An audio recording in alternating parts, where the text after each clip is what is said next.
জননেতা টিপু বিশ্বাস উপস্থিত আছেন।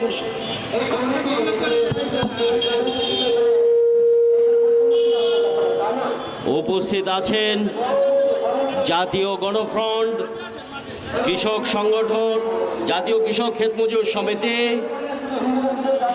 সহ জাতীয় গণফ্রন্টের বিভিন্ন স্তরের নেতৃবৃন্দ।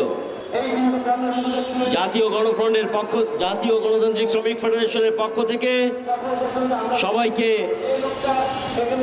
বিপ্লবী শুভেচ্ছা।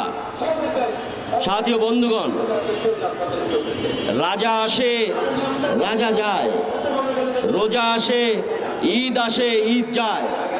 শ্রমিক শ্রেণীর ভাগ্যের কোনো পরিবর্তন হয় না, হয়নি। জোয়ার ভাটার মতো আমাদের দেশে গত 54 বছরের রাজা বদলের ইতিহাস আমরা দেখেছি।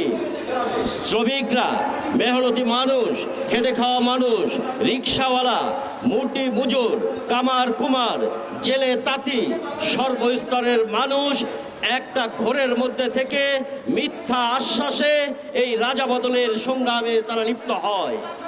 প্রিয় সাথী ও বন্ধুগণ, আজ শ্রমিক শ্রেণীর ভাগ্যের কোনো পরিবর্তন নাই। শ্রমিক শ্রেণী তার অধিকারের কথা মিথ্যা আশ্বাস শুনে যাচ্ছে।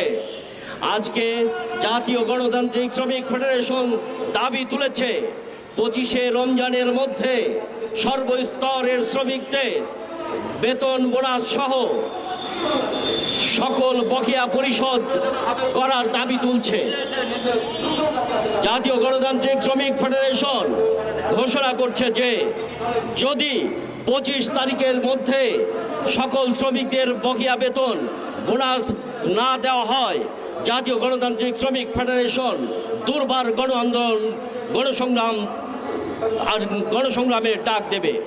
প্রিয় সাথী ও বন্ধুগণ, আজ গার্মেন্টস শ্রমিকদের স্থায়ী নিয়োগপত্রের দাবিতে দীর্ঘদিন আমরা রাজপথের লড়াই সংগ্রামে আছি।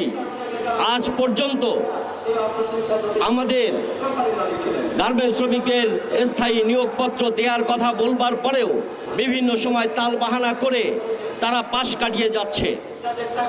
আমরা 24-এর গণ অভ্যুত্থান পরবর্তী আমরা